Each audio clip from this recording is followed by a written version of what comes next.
The fate of the Athenians being placed in their fleet. Their fear for the event was like nothing they had ever felt, while their view of the struggle was necessarily as checkered as the battle itself.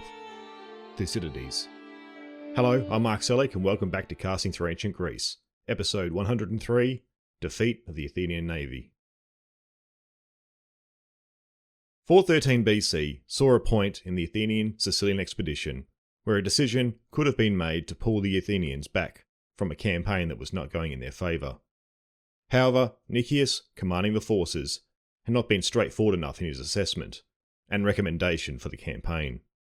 He had outlined the troubles Athens was facing, however he also left the matter open to where these troubles did not seem insurmountable. Though even more crucially, he had provided options for the Athenians back home, who were not experiencing the campaign for themselves. His letter was interpreted that for Athens to succeed, they needed to send another expedition to reinforce the current one. Nicias, instead of being frank and urging the recall of the expedition, had attempted to protect himself politically by putting forward another possible option. This was so that when Athens recalled the fleet, Nicias would still be able to argue he had sought reinforcements to continue the campaign. It appeared this was his intention, as the reinforcements he was seeking seemed to him to be ridiculous in number. And Athens would surely not take this path. However, this was the same tack he took when arguing against the expedition in the first place, and it had backfired on him. Nicias had not learnt from this experience, and now had given Athens faith that they could still yet prevail in Sicily. After deliberation in Athens, and the options put forward by Nicias, it appears the Assembly had no real support on recalling the fleet. Most had latched on to the fact that more resources were needed to gain victory. Perhaps the vast sums of money and men committed already, the riches that were on offer, and their own reputation as the most powerful maritime power of their time, led to Athens convincing themselves that what Nicias requested in men and resources was reasonable. So Athens would double down on their commitment to the Sicilian expedition. Gylippus and the Syracusans knew that large reinforcements were being sent from Athens, while they were also well aware of the poor state the Athenians were in. It was recognised that their best chance of kicking Athens out of Sicily was to inflict a decisive and irreversible defeat on the current army before the reinforcements could arrive. Work began on raising more forces and training them, while also equipping a fleet large enough to challenge the Athenians. If they were to defeat Athens decisively, they would need to cripple their fleet. Moving forward, the attacks that were launched by the Syracusans were combined land and naval operations. Initially, success would be had on land with the capture of the forts down by the Great Harbour, but on the water, the untested fleet could not match that of the Athenians. Frustratingly, although gaining a strategic victory on land, Athens was still not defeated. However, Syracuse was able to use the victory to gain more support from their allies in Sicily and from the Greek mainland. Further opportunities were sought to launch continued attacks before the Athenian reinforcements could arrive. However, these would not yield the decisive victory they were looking for, but with each engagement the Syracusans were gaining experience and adapting. This would finally lead to one more push in the Great Harbour to inflict a great defeat on the Athenians. The Syracusans had modified their ship bases on structural changes the Corinthians had made, which would make manoeuvring less important for the less experienced Syracusan crews, while also providing more strength to their triremes in a head-on clash. Lessons had also been learnt on how the Athenians operated after battle, to where the Syracusans would launch a renewed surprise attack when Athens thought the day's fighting to be done. This would end up resulting in the Syracusans gaining their first victory over the Athenian fleet, though the decisive result would still elude them. Even further plans were made to reorganise forces so more attacks could be launched as soon as possible. Though before any more could take place, the Athenian reinforcements would finally arrive to relieve Nicias' position. Demosthenes and Eurymedon arrived in Sicily with some 73 ships, 5,000 hoplites, and a large force of lighter armed missile troops. The effect on the Syracusans was tremendous. They had found themselves on the edge of defeat and fought their way back, having Athens on the back foot. They had been in a position to where it seems that all that was needed to break the resolve of the Athenians was one decisive victory. Their continued efforts had seen them get closer and closer to this goal, where it looked as though it would eventually take place it was just a matter of time. However, the appearance of such a large reinforcing fleet had left the Syracusans feeling as if they were back at square one. The reinforcements appeared to have shattered the illusion that the Athenians could be defeated. It now looked as though the power of Athens had no bounds. For Athens, their current state of mind was one of hopelessness. They were being pressed continuously, they had suffered one setback after another, men were falling ill, and the ability to keep them supplied was diminishing steadily. Though the sight of the mass Athenian and allied ships had seen the depressive state on land shift to one of growing confidence. Upon his arrival, Demosthenes began assessing the situation at once. He was aware that Nicias had also been in a strong position when he first arrived, but had failed to act quickly, instead wintering in Catana, which allowed the Syracusans to get messages of aid out and set in motion the arrival of Gylippus. Demosthenes now looked to act immediately, while he was at his strongest and while the enemy were stunned by his arrival. He identified the Syracusan counterwall that was preventing the completion of the Athenian siege wall, and would make this point the focus of his attack. If the Athenians could capture the wall, it would also gain them back control of the Epipolae. He knew that Gylippus was commanding the troops protecting this section, but the risk was well worth what could be achieved. Thucydides tells us that Demosthenes' thinking was that, whatever the outcome from this attack, the war would be ended, where he says, "For he would either be successful and take Syracuse, or else would withdraw the expedition and not allow the Athenians serving in it to have their lives uselessly thrown away, or the resources of their whole country squandered." The first action that Demosthenes had the Athenians undertake was to march out and ravage the lands outside Syracuse, near the Anapus River. This action appears to be somewhat for psychological purposes, to show the Syracusans that the Athenians were not on the verge of defeat anymore, and were in numbers where they could go out and do as they wished to the Syracusan land. The Syracusans did not send their army out to meet the Athenians, but only had their cavalry and light troops head out to harass them where they could. Next, an attack on the counterwall was arranged, with siege engines brought up to support the infantry. The engines appear to have been concentrated in one section to breach the walls, while the infantry had been attacking at different points along the wall. However, the Syracusans were prepared for the attack, and were able to set alight the Athenian siege engines, and were able to push back the attacking forces. From Thucydides' account, this first attack doesn't appear to be the initial plan Demosthenes had come up with. It seems as though that this attack was focused on a section of the Syracusans' counterwall, not on top of the Epipolae. It's unclear why this first attack then was made. Perhaps it was the initial action after arriving, then Demosthenes came up with plans for the attack on the Epipolae. Or he had yet to gain approval from the other generals for the plans he had come up with. Whatever the true sequence of events, Thucydides would then say, after the initial attack, he thought it best not to wait any longer, after having obtained consent from Nicias and his fellow commanders, began to put in operation his original plan for making the attack on the Epipolae. We are told that Demosthenes had recognised that launching an attack on the heights by day would only have a slim chance of success, as the enemy would be able to see his forces coming and be able to prepare for them. So he would launch his attack at night. We had seen how Nicias had been able to originally capture the Epipolae by using the cover of darkness. The night of the attack would see 20,000 troops being put into action, half being hoplites and the other half light troops. The first target was the pass at Euryalus, where the Syracusans had established a fort. The Athenians managed to achieve complete surprise by advancing onto it before the moon had even risen, covering their approach even more effectively. The fort was captured, but some of the garrison were able to flee and get word to the others up on the heights. A small force of elite Syracusans attempted to wrest back control of the fort, but they were quickly routed. The Athenians, wasting no time, now advanced to exploit their initial success. They split into two forces, one clearing the way, while the second one made for the counterwall. When this second force reached their target, the Syracusans appear to have also been caught off guard, as they withdrew instead of defending the wall. The Athenians were then able to capture it and began tearing it down. Gylippus and his men were in a state of shock and still recovering from the surprise of the assault, as he had not anticipated such a daring attack. He had perhaps become more accustomed to the lacklustre performance of the Athenians under Nicias, who would have been on the brink of defeat. Gylippus did the best he could, getting men into action in an attempt to stem the advance of the Athenians. However, as the Syracusans went forward in their disorganised state, they were almost immediately pushed back. However, the Athenians kept on pushing eastward across the heights, driven by their success and thinking victory was near.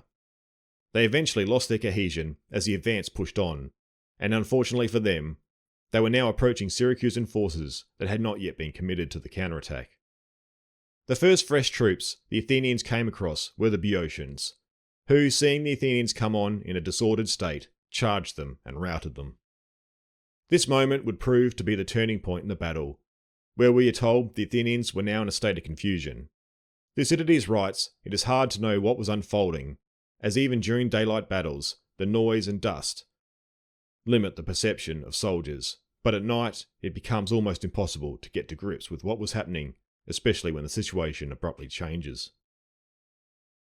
The Athenians could not tell if those coming on at them were friend or foe in the dark. There were companies of Athenians still advancing, but they were not sure if they were the enemy now engaging them, or other Athenians attempting to get through their ranks to the rear. The problems then also began to compound, with no clear leadership being placed back at the Euryalus. Back there were groups of Athenians advancing forward, others retreating back, and some newly arrived companies unsure which groups they should be following. If this wasn't bad enough, more chaos was thrown into the mix when the Syracusan forces began shouting orders at the confused Athenians, while sections also began singing their paeans, which now terrified the already confused Athenians. The result of the chaos would see the Athenians begin engaging each other, seeing friend fight friend, and these battles only stopped with great difficulty. Many Athenians had fallen or even jumped to their deaths from the cliffs in the panic. What we need to remember here was that a good proportion of these Athenian troops were part of the newly arrived contingents, and were not familiar with the layout of the landmarks on the heights. These men had been the ones who had suffered the most in the panic. Many of the men who had been in Sicily since Nicias' arrival had been able to make their way back to the camp. However, the rest were left wandering around on the heights, and as the sun came up, the Syracusan cavalry hunted them down and killed them where they found them. This attack on the heights would end up seeing the biggest Athenian disaster yet. Somewhere between 2,000 and 2,500 men were killed, not to mention the psychological impact this would have on the army. The reinforcements saw the Athenians gain their confidence and the offensive spirit. However, this was brutally squashed with the loss of a quarter of their employed forces when they saw themselves on the brink of victory. For the Syracusans, the victory helped restore their morale that had been seriously hit after seeing the arrival of the Athenians. Gylippus, seeing the Athenians could still be defeated once again, used this victory and spike in confidence to recruit more allies. Syracuse needed to keep the pressure while Athens was suffering defeats. More allies could be enticed after seeing the reinforced Athenians subjected to another defeat. Momentum was on Syracuse's side. They just needed more troops to maintain offensive pressure. Demosthenes had seen that it was imperative to act decisively as soon as possible. The idea was to launch an immediate offensive with the Syracusans' morale low after his arrival. However, the offensive had failed to achieve the quick result he had hoped for. His idea had been to end the war through this attack, or it seemed likely the Athenians would need to look at withdrawing from Sicily as soon as possible. He had come to this conclusion after arriving and seeing the state of the Athenians' positions and the army already there. His assessment had been that even with his reinforcements, the army would not be able to hang on long. Even his fresh troops were being put into undesirable conditions. The morale of the veterans would be infectious, not to mention the sicknesses they were carrying, while the camp conditions were less than desirable to say the least.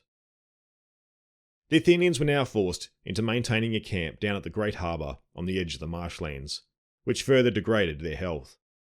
Demosthenes had thought the Athenians had one last shot to win the war. He had taken the chance, come so close to victory, but was ultimately defeated. He saw it was now best to withdraw, while the army and the fleet were in the condition to do so. It was with this mindset that Demosthenes addressed his fellow commanders, where using these points he argued for not staying any longer in Sicily. He added that it was best to leave now while the worst of the weather had yet to set in, and while they still maintained superiority at sea, making their withdrawal across open water much more likely a success. He also shifted the focus to the goings-on in Attica, and Sparta now taking more aggressive moves. It was better to send the fleet home to defend against threats to Athens and not continue wasting resources on the venture in Sicily, where now being present he could appreciate the hopelessness of the situation. However, Nicias now came forward and attempted to counter Demosthenes' assessment. He did know that his men were in a poor state, for he had outlined their condition in his original letter back to Athens. Even with the arrival of the reinforcements, he could still see their condition had not improved. But Nicias was concerned that if word got back to the Syracusans that the Athenians were planning a withdrawal, then they would be cut off in their attempt. He also seems to have put forward the idea that even with Athens in a poor state, they just needed to outlast the Syracusans. He shared that he had information from within Syracuse from a group that had been consistently arguing for surrender to Athens. This group had informed him that Syracuse was quickly running out of funds to support the war, and if the siege was held, Syracuse would very soon have no means to continue the war. We also see that he was hesitant of a withdrawal, as he believed the generals would be solely held accountable, since Athens had not issued any orders to return. Thucydides tells us that in reality Nicias was caught in two minds, but was unclear which was his best path forward. It's clear his reasoning for not wanting to withdraw was down to the political consequences he would face, or worse. He tries to give reasons for staying using the information of a pro-Athenian faction in Syracuse, but it comes across that he wasn't even really convinced that this was a good idea. He was just clutching at excuses not to defy Athens' orders. So we find Nicias in the mindset he had when penning his letter to Athens. Not willing to act and force a decision he saw best for the army, he remained cautious and indecisive. Donald Kagan, in his History of the Peloponnesian War, lays out the points Nicias uses to argue for staying are hardly compelling. He says, even if the sea lanes were cut off, Syracuse could still get supplies over land, and hopes of treason from within the city were chimerical. Those wanting surrender lacked adequate support, and they were not likely to gain more after Syracuse's recent victories. The arrival of Gongylus and Gylippus had ended their only real chance of capitulation.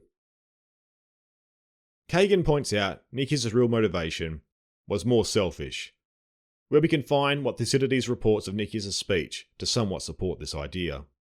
Nicias was worried that if he made the decision to depart, that even though the soldiers were now complaining of their conditions and the danger they were in, they would very quickly, once back in Athens, proclaim just as loudly the opposite, and would say that their generals had been bribed to betray them and return.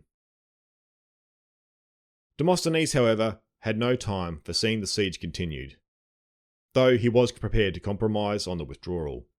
He said that if a decree from Athens was needed for Nicias to consider leaving Sicily, then he insisted the Athenians in the meantime should fall back to Catana, or nearby, where the army had much more space to occupy and access to resources, while also having some breathing room for the constant fighting. He also pointed out that the fleet would be in a much better position, as the Syracusans, if they wanted to engage on water, would be compelled to fight on the open seas, where the Athenians held the advantage. However, even this compromise was rejected by Nicias. In Thucydides' account, he is presented as being suspicious of why Demosthenes was adamant about leaving their current position. He is said to have thought Demosthenes was not giving him the whole story of what he knew of the situation. Demosthenes had the support of Eurymedon, but Nicias had the support of the commanders that had been assigned to him while waiting for the reinforcements. So in this way, Nicias would be able to get his way and have the army remain. During these talks and after, Gylippus had been actively recruiting to increase the size of his forces for a fresh attack. The Athenians had seen more forces come in to support Syracuse, while, as the days passed, the conditions in the Athenian camp continued to deteriorate, as Demosthenes had predicted. Nicias had also seen what was happening and started to soften his stance on withdrawing, He would finally come out to see reason and was now supportive of the idea, though he was still worried about the enemy getting wind of the orders to depart, so he insisted that their decision should be kept within the command circle and arrangements be made in secret. Only when everything was ready would a signal be given to alert the men to begin manning the ships. So finally, it seemed, the Athenians would be able to extricate themselves from the mess that Sicily had turned out to be. Fate, the gods, or just dumb luck would now intervene. The preparations were all finally ready, and the men were given orders on 27th of August, 413 BC, to embark on their ships. That night, an eclipse of the moon would take place, which allows us to pinpoint the date the departure was planned. Thucydides tells us that the men were impressed by the display and urged the generals to wait. It's not entirely certain if this was meant the men were impressed, as in, wow, look at that, or this had been an impression on their pious side. However, we are then told Nicias would put a halt to the departure after having consulted with the soothsayer. Supposedly, Nicias took religious matters very seriously. The advice he was given that the Athenians needed to wait thrice 9 days to pass before they could finally set sail, the supposed implication being that the crossing of the sea would meet a terrible end. This turn of events would see to it that the secrecy behind the withdrawal was now compromised.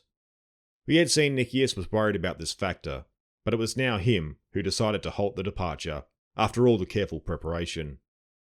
Predictably, now that the entire Athenian force was aware of the intended retreat, it wasn't long before the Syracusans got word of what had been developing in the Athenian camp. For Gylippus, he now sped up his preparations, and he was greatly encouraged as the Athenians' attempted retreat confirmed to him that they were now acknowledging they were weaker than the Syracusans on both land and sea. Gylippus would have made sure that this news and what it meant to the Syracusans was spread through the city. He wanted the spirits of the men to be at their height as he now began to put in motion the plans for a new attack on the water. Given that Syracuse had been getting steady streams of reinforcements, further training was required so that all knew what was required of them when it was time to launch their assault. Gylippus had the men training for a number of days, going through manoeuvres at sea, while also having the army practicing in the field. One gets the impression that Gylippus and the Syracusan generals could see victory on the horizon, and wanted to finish off the Athenians as soon as possible. However, they had experienced how overconfidence and rash decisions could lead to defeat. That's why it seems it was seen necessary to ensure the men were properly trained. However, they would also need to have in their minds that the Athenians were looking to withdraw, so they could not take all the time they wanted. There had to be some point where Gylippus was satisfied that the men were proficient enough to then launch his attack before the Athenians could make their getaway. A day was finally picked for the initial attack. This day would see operations on land mounted and directed at the Athenian lines.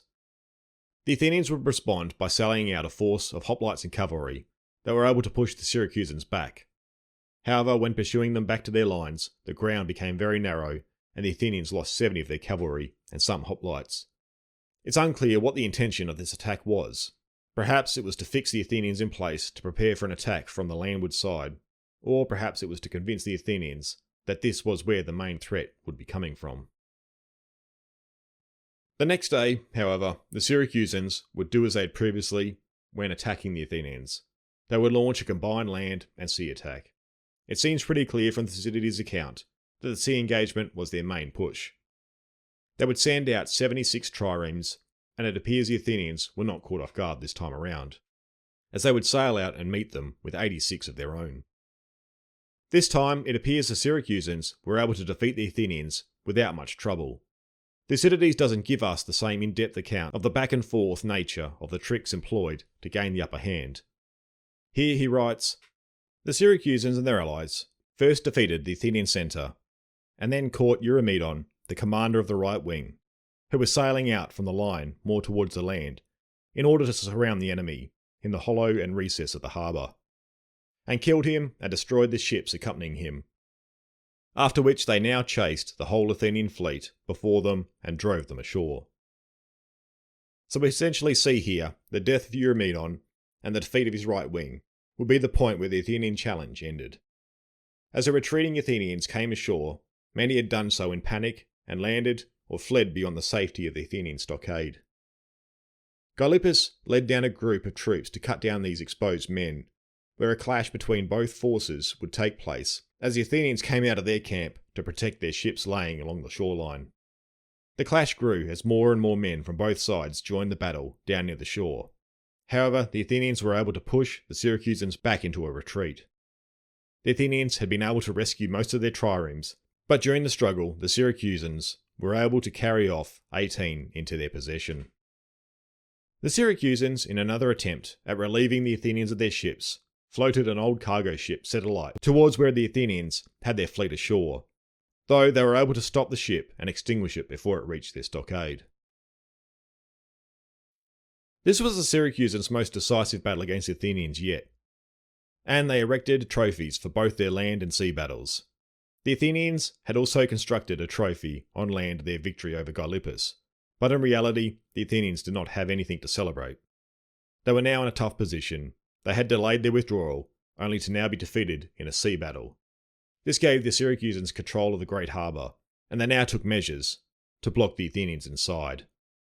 They anchored across the opening of the harbour, triremes and other boats, joined together by boards and chains.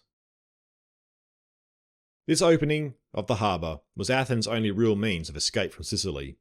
Their fleet was the only way they were going to transport their army back across the open seas.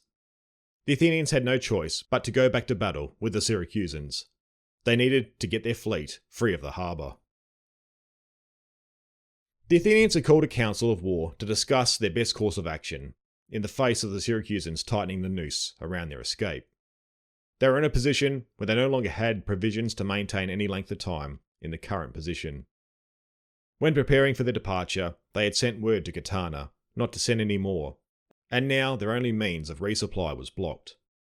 In their discussions, they decided to occupy a smaller footprint and move everything down to the stockade. Here they would have a small group of men, along with the sick, remain with everything, so that every man that could be spared would now crew the triremes in one last-ditch effort to break free of the harbour. They planned to fight it out, and if victorious, they would sail on to Catana, presumably picking up those that were still on land before doing so. However, a contingency was also arranged. If they were not successful in their naval engagement, they would fall back to shore and set their ships alight. Then in close formation, they would attempt a landward retreat to the closest friendly city they could make it to. Once they had condensed their camp, every man that could be spared boarded the triremes. With the manpower they had left, they were able to put on water 110 ships. All that was left was for Nicias to rouse the spirits of his men before going into battle. Though, looking around at the body language and expressions, this was going to be a hard task. Nicias' speech takes up a few pages in Thucydides' account, so I'm just going to sum it up here briefly. Nicias addressed his men with stark honesty as they prepared to break out of the great harbour, stressing that this battle will determine their survival. He reminds them that they are experienced Athenians whose past successes should give them confidence, but makes clear that conventional naval tactics will no longer suffice in the confined and chaotic conditions they face. Instead, they must fight with aggression and resolve, adapting to close-quarter combat. Nicias emphasises that each man's courage is crucial as the fate of the entire army rests on this collective effort, and that defeat will mean death or captivity far from home. He closes by appealing to both their sense of duty and the hopes of a divine favour, urging them to commit fully to this final, desperate struggle. While the Athenians were preparing their final attempt to break free, the Syracusans were able to determine what they were planning. Gylippus was also concerned that the blockade of the harbour might not prove to be effective enough to prevent the Athenian escape. So he had also planned to have the Syracusans man their ships to prevent this attempt. The way Thucydides presents this part has him setting up the climax to the conflict in Sicily. This was the one final chance for Athens to free themselves, or for Syracuse to secure their destruction, so he would also have Gylippus address his troops before this final climatic clash. He would address them with confidence, framing the coming battle as an opportunity to decisively crush the trapped Athenians. He reassures his men that they already hold the advantage, both in position and momentum, and contrasts their strength with the exhaustion and desperation of the enemy. Gylippus emphasises that the Athenians, once feared as a naval power, are now reduced to fighting in unfavourable conditions where their skills count for less, while the Syracusans are fighting close to home with everything to gain. He urges them to press this advantage boldly, arguing that victory will not only secure their safety but bring lasting glory for defeating so great a power, transforming them from defenders into conquerors of Athenian prestige. With that, two fleets would now move out to engage one another. The Syracusans confident and in high spirits after their victories, the Athenians tired and almost broken. The Athenian fleet looked to resemble the old days of naval warfare, with it reliant on missile troops and grappling the enemy so that the hoplites could engage. However, they had learnt from the Syracusans' modifications and installed on their ships what they called iron hands, which were designed to grab hold of the enemy ships as it crashed into them head-on. This would prevent the Syracusan ships backing out after ramming and leave them exposed to the Athenians boarding them. Initially, the Syracusans spread themselves all around the harbour, with one detachment guarding the mouth, which would allow them to come on the Athenians from all directions. The Syracusan army lined the shores of the harbour, except for the small section the Athenians controlled. Any Athenian from wrecked ships being washed up onto the shore wouldn't have good prospects for surviving. The Athenian fleet was able to make the first move. Their goal was to break free of the barrier set up to contain them, so they charged it in the hopes of smashing a gap through it. The Athenians made right for the small gap in the barrier the Syracusans had made for the passage of their own ships. The first ships to make contact with the barrier began cutting the chains holding the ships together. It was at this moment of contact at the barrier that the Syracusan generals gave the signal to advance and engage. The Syracusans came on the flanks and rear. The harbour was congested with ships, all in close combat. Once the gap had been closed, there was now no chance of ramming, and what ensued resembled land combat. For Athens, this was unlike to the last couple of generations of sea combat that they had built their experience and dominance on. Likewise, for the missile troops and hoplites, they were used to fighting on solid ground. This effectively took away any advantage in experience the Athenians had. They now had to resort to attacking with whatever means they had available. The fighting would have been chaotic and confusing, and to highlight this, I wanted to read out one of the passages Thucydides writes of the fighting. So long as the vessels were coming up to the charge, the men on the decks rained darts and arrows and stones upon him. But once alongside, the marines tried to board each other's vessel, fighting hand to hand. In many quarters also it happened, by reason of the narrow room, that a vessel was charging an enemy on one side, and being charged herself on another, and that two or sometimes more ships had perforce to get entangled round one, obliging the helmsman to attend to defence here, offence there, not one thing at once, but many on all sides. While the huge din caused by the numbers of ships crashing together not only spread terror, but made the orders of the boatsmen inaudible. Thucydides also reports that the men on land were moving through varying emotions, as they had different vantage points and witnessed different acts taking place on the water. Some who witnessed their friends winning victories were gaining courage in the fact that they may be saved, while others were witnessing their countrymen getting the worst of it and felt their hearts sinking. And some could not see who was getting the upper hand, and tensions surrounding them could be cut with a knife.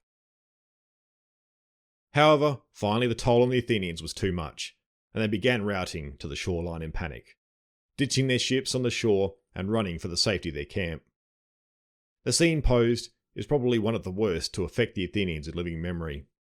Their spirit had been broken, and most had lost all their wits about them, seeking self-preservation. We are now even told that they did not even seek a truce to bury their dead that night, an act that was tied to their pious thinking of the time and seen as inexcusable. The general feeling in the camp was that only a miracle could now save them. Demosthenes, however, kept a cooler head in the face of the disaster. That night, he had made calculations on the Athenians' next move. He thought that they still had one last attempt to break out of the harbour, he had seen that they still had 60 serviceable triremes, while he estimated the enemy had fewer than 50. He went to Nicias, proposing they give the breakout one last try the next morning, where Nicias was in agreement with what he proposed. However, the next morning, when they tried to address the men and renew the escape attempt, it became very clear that the Athenian expedition in Sicily had fought its final battle on sea. The resolve and spirit of the men had been entirely crushed. They refused to man the ships once again. For Demosthenes and Nicias, although they believed they still had the military strength to continue, the morale of the men had just spent its last drop. It was now time to fall back on the backup plan, one that was built more on the hope that they could get as many of them to somewhere of relative safety. That afternoon, the commanders began planning the treacherous and risky retreat by land. Thank you everyone for your continued support, and a big shout out to all those supporting the series over on Patreon and through Buy Me a Coffee. I would like to give an extra special shout out to all those supporting the series at the Archon level. So thank you to Nick Kablofakis, Neil Bennett, John and Bresden. Everyone's contribution plays a big part in helping me financially keep the series going. If you've also found some value in the show and would like to support the series, please consider checking out the Casting Through Ancient Greece Patreon page or Buy Me a Coffee page. Otherwise, leaving reviews and sharing episodes on social media also help the series grow through word of mouth. Be sure to stay connected and updated on what's happening in the series, and join me over on Facebook or Instagram at Casting Through Ancient Greece, or X at Casting Greece. Once again everyone, thank you for the support, and I hope you can join me next time where we continue the narrative in the series.